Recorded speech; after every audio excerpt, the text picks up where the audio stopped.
बहुत ही ज़्यादा पतला लड़का होता था। 47 केजी मेरा वेट होता था कॉलेज टाइम पे। और मैं बहुत ज़्यादा अंडर कॉन्फिडेंट होता था। जब भी कोई क्लास में प्रेजेंटेशन देने की बारी होती थी या कम्युनिकेशन स्किल्स के कोई भी टॉपिक होते थे, मैं उन्हें स्किप कर देता था। मैं उस बहाने से कभी कॉलेज जाता ही नहीं था, अटेंडेंस मिस कर देता था उस क्लास की। तो मैंने कैसे अपनी इनसिक्योरिटीज़ को कोप अप किया इनके साथ, और कैसे मैंने इन्हें ओवरकम किया, और आप लोग कैसे अपनी इनसिक्योरिटी को ओवरकम कर सकते हो, आज की वीडियो के एंड तक आपको इसका आंसर ज़रूर से मिल जाएगा। वन पॉइंट आ जाता है, स्टार्ट रिस्पेक्टिंग योर सेल्फ। मैं मान सकता हूँ कि आपको इनसिक्योरिटी अपने जो भी चीज़ें हो सकती है, वो हाइट को लेके हो सकती है, आपकी कम्युनिकेशन स्किल्स को या आपकी लुक्स को लेकर, वो किसी भी चीज़ को लेकर हो सकती है। लेकिन इसका मतलब ये नहीं कि आप औरों को ऐसा कार्ड दे दो जिससे वो आपको रिस्पेक्ट ना करे या फिर आपकी इज्जत ना करे। अगर आप अपनी ही रिस्पेक्ट नहीं करेंगे तो और लोग आपको बुली करना स्टार्ट कर देंगे, जिससे आपको लाइफ में बहुत ज़्यादा दिक्कत आएगी। आप उस इनसिक्योरिटी को फेस नहीं कर पाओगे ढंग से, उसे ओवरकम करने के लिए आप कुछ नहीं करोगे, बस आप इसी में उलझे रह जाओगे कि उसने मेरे बारे में ये बोला, उसने मेरे बारे में ये बोला। तो सबसे पहले आपकी जो भी इनसिक्योरिटी है, अगर कोई और उस इनसिक्योरिटी का मजाक उड़ा रहा है तो उसे उल्टा जवाब देना सीखो, अपना स्टैंड लेना सीखो।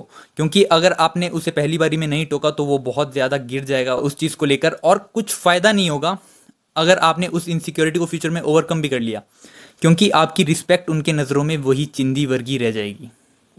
तो सबसे पहले अपनी रिस्पेक्ट करो, तभी और लोग भी आपकी रिस्पेक्ट करेंगे, और तभी आप अपनी इनसिक्योरिटी को ओवरकम कर सकते हो। सेकंड पॉइंट आ जाता है कि एक्सेप्ट द सिचुएशन। अगर आपकी इनसिक्योरिटी ऐसी है जो इंप्रूव नहीं हो सकती है, मान लीजिए हाइट है, वो आपके जीन्स पे डिपेंड है, आप जितना मर्जी कोशिश कर लो, एक एज के बाद आपकी हाइट नहीं बढ़ सकती, तो आपको ऐसी सिचुएशंस को एक्सेप्ट करना होगा कि हाँ ठीक है, मैं छोटा हूँ तो छोटा हूँ, लेकिन आप और चीज़ों पर फोकस कर सकते हो जिससे आपका मजाक लोग ना उड़ाए। जैसे अगर आप छोटे हो तो आप अपना शरीर बनाने पे ध्यान दे सकते हो, अपनी नॉलेज पे ध्यान दे सकते हो, ताकि आप सोसाइटी में एडजस्ट कर पाओ। कड़वा सच यही है कि छोटे लोगों को बहुत ही ज़्यादा बुरी नज़र से देखा जाता है हमारी सोसाइटी में। तो अगर आप छोटे हो, सबसे पहले तो आपको बहुत ज़्यादा हार्ड मन से बनना पड़ेगा। बाहर से आप जितना मर्जी शरीर बना लो, छोटे लोगों की बेइज्जती होती रहती है।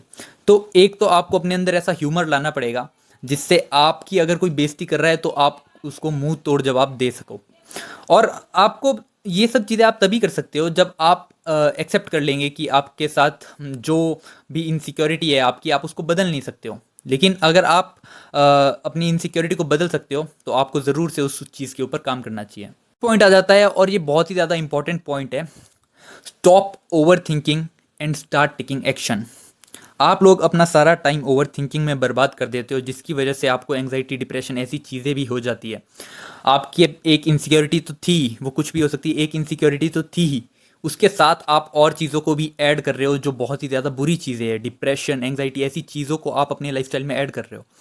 तो सबसे पहले ओवर थिंकिंग करके कुछ नहीं होगा। आपकी जो भी इनसिक्योरिटी है वो ठीक ही तब होगी जब आप उस पर एक्शन लोगे। अगर आप उसके बारे में सोचते रहोगे कि यार मैं तो ऐसा हूँ, मैं तो ऐसा हूँ, तो कुछ नहीं होगा। आपको रियलिटी को फेस करना पड़ेगा कि हाँ ऐसा है मेरे साथ, मैं पतला हूँ, तो मुझे वर्क करना है इसके ऊपर। मुझे लोगों ने बहुत ताने मारे, और बिलीव मी, मैंने अपना बहुत टाइम ऐसा बर्बाद किया है यही सोचते हुए कि इन लोगों के मुंह में कैसे बंद करवाऊँ, ये लोग मुझे बोलना कब बंद करेंगे। और एक बार मेरे साथ क्या हुआ कि मैं 47 केजी था, तो मैं 6 केजी वेट गेन करके घर आया था छुट्टी में। तो यहाँ पे जो लोकल लोग हैं मेरे गांव के, वो फिर भी मजाक उड़ाने लग गए मेरा कि तू तो पतला है यार, तेरा तो वेट गिर गया ये वो, जबकि मेरा 6 केजी बढ़ गया था। तो इन लोगों की बातों की वजह से मैंने जिम जाना भी छोड़ दिया, अपनी डाइट भी छोड़ दी, जिसकी वजह से मेरा वेट वापस से गिरा। तो मैं आगे प्रोग्रेस नहीं कर पाया बहुत टाइम तक। अगर आप इन लोगों पे ध्यान दोगे, फालतू लोगों पे ध्यान दोगे, तो आप कभी ग्रो नहीं कर पाओगे, इस बात की मैं आपको गारंटी दे सकता हूँ। तो अपने ऊपर फोकस रखिए आप, और ओवर थिंकिंग करना छोड़ दीजिए, क्योंकि इसने मेरा तो बहुत टाइम बर्बाद किया है। इसलिए मैं आपको ये एडवाइस कर रहा हूँ, कभी ओवर थिंकिंग मत करो और एक्शन लेना स्टार्ट करो, जिससे आप अपनी इनसिक्योरिटी को ओवरकम कर सको। नेक्स्ट पॉइंट है, स्टॉप कंपेयरिंग योर सेल्फ। इसका मतलब है, अब आप जब इनिशियल स्टेज में अपने ऊपर फोकस कर रहे हो, तो आप एक तो अपने आप को ऐसे ऐसे लोगों से कंपेयर कर लेते हो जो उस फील्ड में बहुत ज़्यादा सालों से मेहनत कर रहा होता है। आप लोग ये नहीं देखते इसको इतना टाइम लगा वहाँ तक पहुँचने में, आपको बस वो चीज़ बहुत ज़्यादा जल्दी चाहिए। क्योंकि हमारा फ़ोन ने इतना ज़्यादा दिमाग को करप्ट कर दिया है कि हम थोड़े टाइम का भी पेशेंस हमारे अंदर बचा नहीं है। तो सबसे पहले तो हम अपने अंदर पेशेंस लाओ और अपने आप को कंपेयर करना बंद करो। क्योंकि अगर आप अपने आप को कंपेयर करते रहोगे ना, मैं आपको बता रहा हूँ कि आप अपने आप को कभी इंप्रूव नहीं कर सकते हो। फिर इस पॉइंट आ जाता है, डोंट अवॉइड अनकंफर्टेबल सिचुएशंस। आपकी जो भी ऐसी आदतें हैं, मान लीजिए आपको इनसिक्योरिटी है कि मैं अच्छा बोल नहीं पाता हूँ, कम्युनिकेशन स्किल्स की दिक्कत है, आप मेरे चैनल पे जाइए, मेरी फर्स्ट वीडियो उठा के देखिए। अभी मुझे 1 महीना भी नहीं हुआ है, ये 40 दिन हुए होंगे, या तो 30 से 40 दिन ही हुए होंगे। तो आप देखिए मैं उस वीडियो में कैसा बोल रहा हूँ, और अब मुझे देखिए मैं कैसा बोल रहा हूँ। तो ये ऐसा नहीं है कि एक दिन में हो जाता है, ये होता है जब आप रेगुलरली एक ही चीज़ को करते हो तो आपको अपने ऊपर कॉन्फिडेंस आने लग जाता है, और आपको लगता है कि हाँ मैं जो कर रहा हूँ वो सही कर रहा हूँ। शुरू शुरू में आपको हर चीज़ लगता है कि मैं बेवकूफ़ी कर रहा हूँ, इसलिए आप कोई भी चीज़ ढंग से नहीं कर पाते, चाहे वो कंटेंट क्रिएशन हो, चाहे वो जिम में कोई एक्सरसाइज हो। लेकिन कोई भी जिम में पहले दिन जाके 25 किलो का डंबल नहीं उठा लेता, वो धीरे धीरे उस प्रोग्रेस को करता है। वैसे ही कोई भी पहले दिन गिटार नहीं सीख लेता, उसमें भी टाइम लगता है। वैसे ही हर एक चीज़ में टाइम लगता है। तो अगर आप मान लीजिए कि आपकी कम्युनिकेशन स्किल्स की दिक्कत है, तो आप क्या कीजिए, मेरी तरह जैसे मैंने भाग जाता था, मैं क्लास अटेंड नहीं करता था जब भी कोई प्रेजेंटेशन देनी होती थी, या कहीं भी कुछ बोलना होता था तो मैं वहाँ जाता नहीं था। तो ऐसी मेरी तरह गलतियाँ बिल्कुल मत करना, और अपने जितने भी अनकंफर्टेबल डिसीजंस होते हैं आपके, उनको लेना स्टार्ट करो।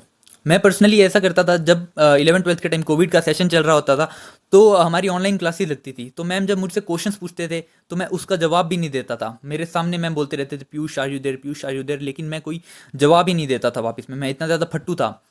तो मुझे भी अपने आप को लेकर बहुत ही ज़्यादा इनसिक्योरिटी थी। लेकिन बिलीव मी, अनकंफर्टेबल डिसीजंस आपको लेने ही पड़ेंगे, तभी आप इन इनसिक्योरिटीज़ को ओवरकम कर पाओगे फ्यूचर में। क्योंकि मैंने भी अपनी लाइफ में बहुत से अनकंफर्टेबल डिसीजंस लिए हैं। अभी मैं कैमरा के सामने बैठा हूँ, ये भी मेरा एक अनकंफर्टेबल डिसीजन है। अब मैं इसके साथ कंफर्टेबल हो रहा हूँ टाइम के साथ। तो अनकंफर्टेबल डिसीजंस लेना आपको स्टार्ट करना होगा, अगर आपको अपनी इनसिक्योरिटी को दूर करना है। तो तुम्हारी प्रॉब्लम ये नहीं होती कि तुम्हारी इनसिक्योरिटी क्या है, तुम बेकार दिखते हो, तुम्हें बोलना नहीं आता, या तुम डिसीजंस नहीं ले पाते लाइफ में, या कुछ भी। आपकी दिक्कत ये चीज़ें नहीं है, आपकी दिक्कत वो मन है जो इन इनसिक्योरिटीज़ पर कभी काम नहीं करना चाहता। तो उस मन को आपको हराना है और अपनी इनसिक्योरिटीज़ पे काम करना है, तभी आप लाइफ में ग्रो कर पाएंगे और आप एक सक्सेसफुल इंडिविजुअल बन पाएंगे। बिलीव मी, अगर आप अपना मन ऐसा बना लेते हो जिससे आप अपनी इनसिक्योरिटीज़ को ओवरकम करते हो, अनकंफर्टेबल डिसीजन लेना स्टार्ट करते हो, तो आपको कोई नहीं रोक सकता है। आज की वीडियो के लिए इतना ही। अगर आपको वीडियो इन्फॉर्मेटिव लगी हो तो किसी ऐसे के साथ ज़रूर से शेयर करो जिसे इस वीडियो की ज़रूरत है। अब मैं आपसे मिलूंगा अगली वीडियो में।